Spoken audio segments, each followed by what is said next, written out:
Svēto rakstu lasījums no pravieša Jeremijas grāmatas 31. nodaļas 7. līdz 9. pāns. Jo tā saka tas kungs, priecājieties ar skaļiem kliedzieniem par Jēkabu un gavilējiet par tautu galvu, pašu pirmo starp tautām.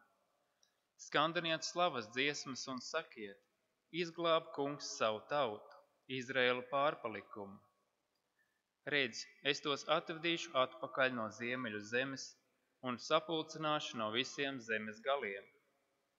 Viņu starpā ir akli un tīzli, grūtas sievas un zemdētājas. Tie visi kopā lielā pulkā atgriezīsies šurp. Tie nāks raudādami ar kvēlām lūgšanām sirdī, un es tos vedīšu mājās. Es tos vedīšu mājās. Es tos vedīšu pie ūdens strautiem pa līdzenu ceļu, kur tie neklups, jo es esmu Izraēlam atkal kļuvis par tēvu, un Efraims ir mans pirmdzimtais dēls. Āmen.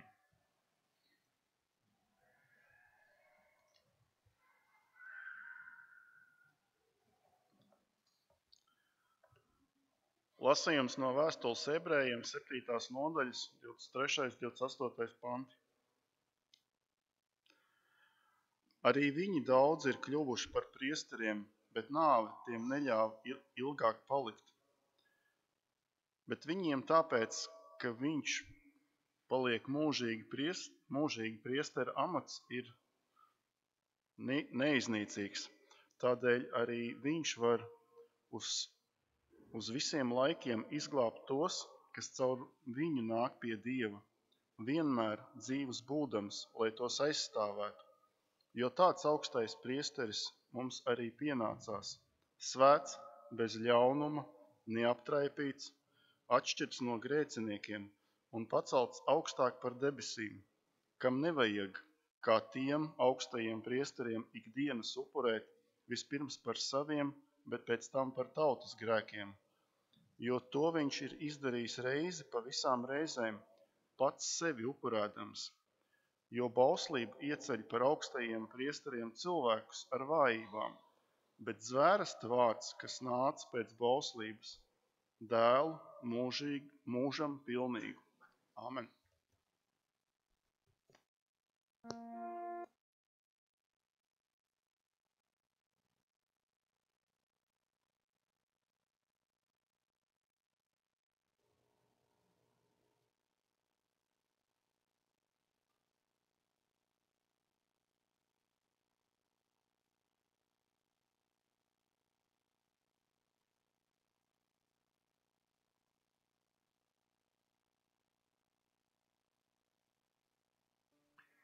Žēlastība jums un miers no tā, kas bija, kas ir un kas nāk. Lasījums no mūsu Kunga Jēzus Kristus evaņģēlija, ko uzrakstīja svētais Marks 10. nodaļā. Un tie nonāca Jērikā, kad viņš ar saviem mācekļiem un lielu ļaužu pūli gāja prom no Jērikas. Ceļa malā sēdēja kāds akls ubaks, Timēja dēls Bartemēs. Izdzirdis, ka tas ir Jēzus no Nācaretas, viņš sāka kliegt un sauca: Jēzu, Dāvida dēls, apžēlojies par mani. Un daudzi to apsauca, lai viņš apklustu. Bet viņš kliedza jo skaļāk: Dāvida dēls, apžēlojies par mani. Jēzus apstājies, sacīja: sauciet viņu šurp. Un tie aicināja aklo tam sacīdami: esi drošs, celies, viņš tevi sauc. Un savus svārkus nometis, viņš pielēca kājās un nāca pie Jēzus. Un Jēzus viņam jautāja: ko tu gribi, lai es tev daru? Aklais sacīja: Rabunī, kaut es varētu redzēt. Jēzus viņam sacīja: ej, tava ticība tevi dziedinājusi, Tūlīt viņš kļuva redzīgs un sekoja Jēzum ceļā. Amen. Nāc, Svētais Gars, piepild savu ticīgo sirdis un iededz tajās savas mīlestības uguni. Amen.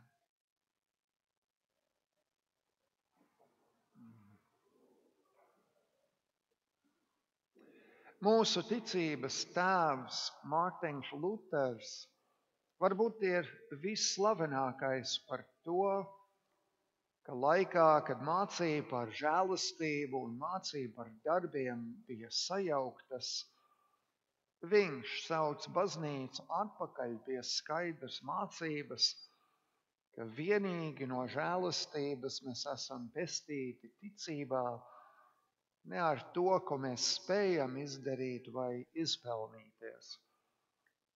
Pestīšana ir Dieva dāvana. Luters drosmīgi stāvēja pretī pāvestiem un firstiem, lai ar rakstiem pierādītu, ka ne ar indulgencēm, ne indulgences, ne svētceļojumi, ne svētās relikvijas, nekas cits, ko paši darām, nepiepildīs cerību iegūt grēku piedošanu un mūžīgo dzīvību. Viņš droši un bezbailīgi sludināja, ka piedošana un pestīšana ir Dieva žēlastības dāvanas mums, kas ticam. Es pieminu Mārtiņu Luteru, jo, kad šis drosmīgais vīrs aizgāja mūžībā, uz viņa nāves gultas tika atrasta zīmīte, kur viņš bija rakstījis vācu un latīņu valodās par cilvēku bezspēcību Dievu priekšā. Mēs esam ubagi, rakstīja Luters, tā ir taisnība. Šī zīmīte raksturoja viņa pārliecību, ka kaut viņš darīja daudz lietu ticības labad un iedvesmoja atjaunošanas kustību baznīcā, viņš sevi uzskatīja par ubagu Dieva priekšā. Viņš saprata, ka kaut spēja darīt lielas lietas šajā pasaulē, piedošanas un pestīšanas ziņā, bez Dieva žēlastības viņš neko nespēja darīt. Kādreiz pasaules slavenais sludinātājs Bilijs Grejams savos pereķos mēdz teikt, ka mēs visi esam ubagi, bet vienīgi kristieši zina, kur atrast maizi. Šodienas evaņģēlija teksts par aklo nabagu Bartamēju parāda, cik tas ir patiesi. Vispirms jautājums, cik šajā stāstā bija aklo? Tie, kuri zina šo stāstu no citiem evaņģēlijiem, pamanīs, ka tajos tiek minēti 2 aklie, kas sēdēja ceļmalā un ubagoja.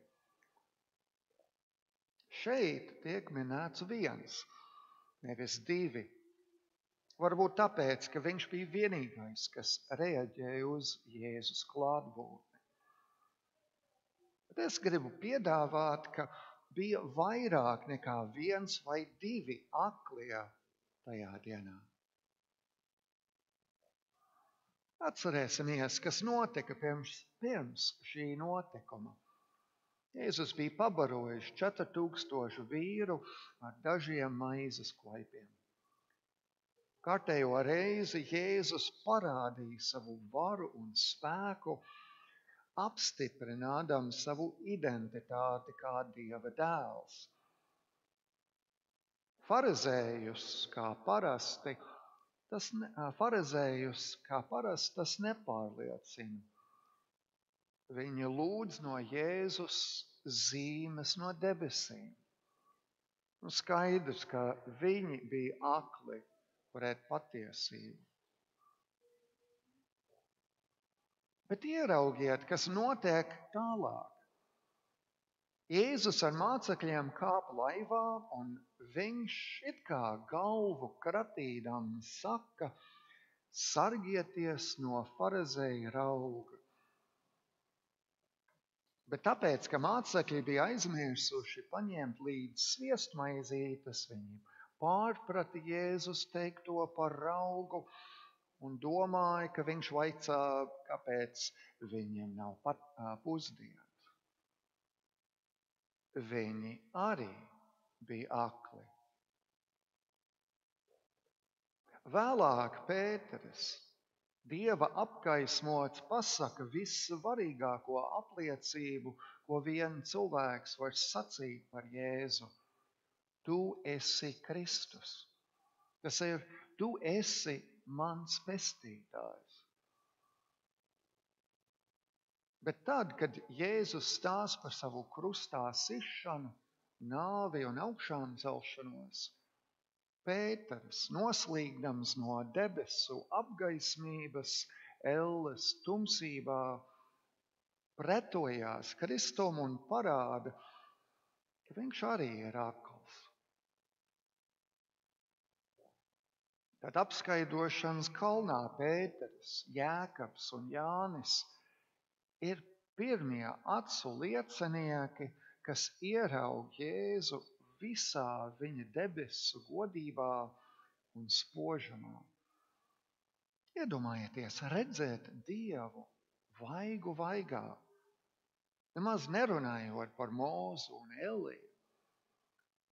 Un ko Pēteris šajā godības pilnajā brīdī saka? Mēs varam šeit uzcelt rekolekcijas centru. Nopietni, 3 teltis. Tas ir viss, ko tu vari iedomāties. Viņa acis neredzēja šī notikuma nozīmīgumu. Ir vēl citi gadījumi. Mācekļi nespēja izzīt ļauno garu no zēna, jo viņi paļāvās vairāk uz savu spēku, nevis uz Jēzu un viņa spēku. Jēzus viņus nosauc par neticīgajiem, tādiem, kuri nepaļaujās uz Dievu. Citur cilvēki ved bērnus pie Jēzus, un lai viņš viņus svēta. Paši mācekļi viņiem aizliedz nākt, laikam domājot, ka nevajag traucēt kungu, jo bērni taču nevar saprast, ko viņš māca. Un tad skan Jēzus slavenā atbilde: laidiet bērniņus pie manis, neliedziet tiem, jo tādiem pieder Dieva valstība. Un pagājušā svētdienā dzirdējām par Jēkabu un Jāni, Zebedeja dēliem, kuri nesaprata Jēzus sūtību. Jēzus, kungu kungs un ķēniņu ķēniņš, nāca, lai kalpotu un būtu kalps visiem. Bet viņi vēlējās iekārtot sev labas, spēcīgas vietas pie Jēzus labās un kreisas rokas. Atkal un atkal mēs redzam, ka mācekļi bija akli, neredzot tā saucamo lielo bildi un nesaprat, kādēļ Jēzus bija nācis. Saprotiet, es negribu norāt apostuļus, jo viņi ir baznīcas pamats. Un vēlāk, kad nāca Svētais Gars, viņi saprat skaidrāk par skaidru, kas bija Jēzus sūtība un ko nozīmē krusts un augšām celšanās kristiešu dzīvē. Tas, ko vēlos uzsvērt, ir, ka līdzīgi kā Jēzus izved apustuļus no nesaprašanas uz saprašanu, no neredzēšanas uz redzēšanu, tā viņš arī izved mūs, aklos grēciniekus, no tumsas viņa brīnišķīgajā gaismā. Tagad par Bartimēju. Pirmais, kas ir interesanti ar viņu, ka viņš tiek saukts vārdā, un viņa vārds ir ierakstīts Bībeles lapas pusēs. Citur, kur Jēzus dziedina cilvēkus, viņu vārdi netiek minēti, bet šim aklajam ubagam ir vārds Bartimējs.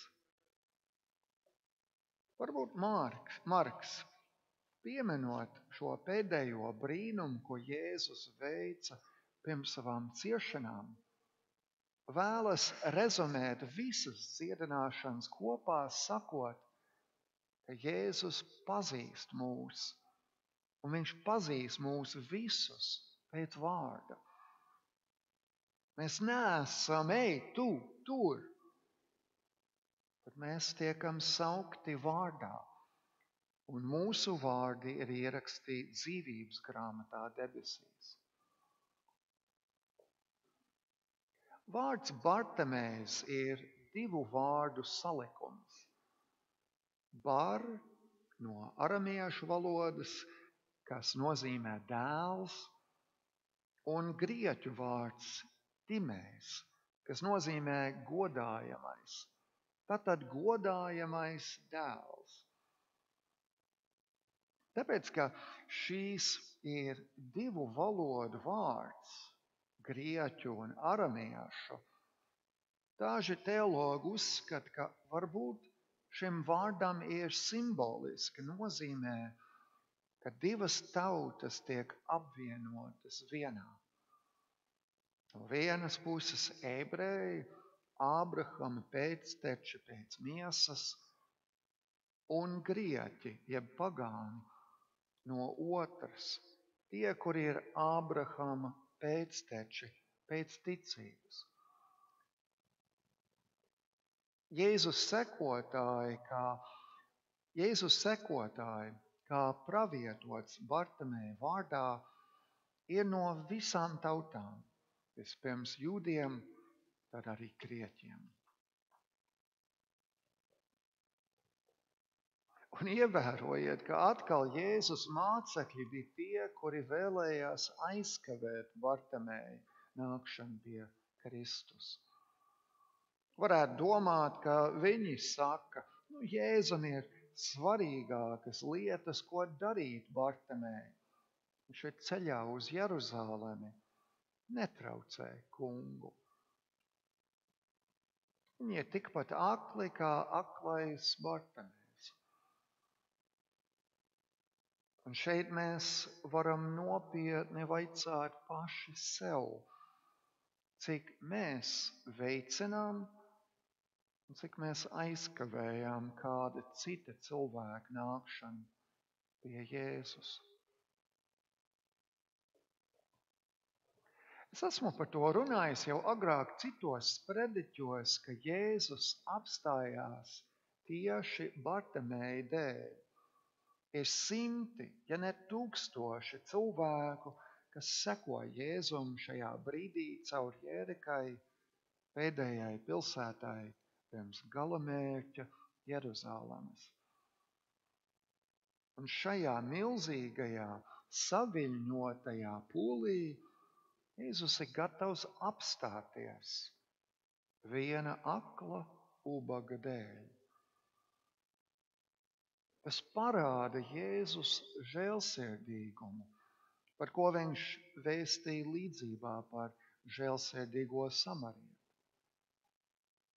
Pūlis nav svarīgāks viņam par individu. Kā viņš rūpējās par visu savu baznīcu, tā viņš rūpējās par ceļmalā atstāto. Viņš rūpējās par mums. Pamaniet vienu detaļu. Tad, kad Jēzus viņu sauca, nabaga Bartamējs nometa savus svārkus. Šie svārki vai apmetnes varētu būt dārgākais, kas viņam piederēja. Tie sargāja viņu no saules, vēja, lietus un sniega. Tie deva viņam kaut kādu cieņu, jo aizklāja viņa kailumu. Tie bija viņa mājas. Tie bija viss, kas viņam bija. Bet viņš bija gatavs tos nomest un atstāt Jēzus dēļ. Atcerieties bagāto vīru, kas prasīja Jēzum, kas viņam jādara, lai iemantotu debesu valstību. Kad Jēzus teica, lai pārdod visu, kas viņam ir, un seko viņam, bagātais vīrs nevarēja, jo pasaulīgā manta bija viņam svarīgāka nekā debesu bagātība. Vai tad, kad ļaudis nāca pie Jāņa Kristītāja un vaicāja, kas viņiem ir jādara, Jānis atbildēja, kam 2 svārki, lai dod tam, kam nav. Šeit nav runa tikai par žēlsirdību pret nabagajiem, bet par to, lai vienalga kāds šķērslis, bagātība, status, gods vai reputācija, jebkāds šķērslis, jebkāds grēks neaizkavētu tavu nākšanu pie Kristus. Tam nav nozīmes, vai tu esi pestīts jau no bērnības vai nācis pie ticības aizvakar. Līdzīgi Bartamējam ir jāmet jebkāds kavēklis, jebkāds grēks nost, lai saņemtu Jēzus dziedināšanu un atbrīvošanu grēksūdzē un sakramentā, rakstu lasīšanu un lūgšanā, mācībā un sadraudzībā. Jēzus ir te. Viņš ir apstājis un dzird tavu saucienu. Nomet savus šķēršļus, saņem viņa dziedināšanu un atvēr savas aklās acis un ierauj viņa žēlastību pret tevi. Mēs esam aklie Bartamēji. Mēs arī esam no citiem evaņģēlijiem paralizētais vīrs un spitālīgais. Mēs esam Lācars. Mēs esam visi, kurus Jēzus dziedināja, mācīja, svētīja un augšām cēla. Jēzus redz ikvienu no mums ceļmalā, apstājas, sauc mūsu vārdā un dziedina. Tā ir žēlastība. Tā ir žēlastības būtība. Dievs sauc mūsu vārdu un dara mums to, ko mēs paši nespējam. Žēlastība mūs pārsteidz tieši tur, kur esam, līdzīgi kā Jēzus nāca un pārsteidza Bartamēju viņa aklumā. Bartamējs bija akls, ubags, tāpat kā mēs pirms satikām Jēzu bijām akli, ubagi.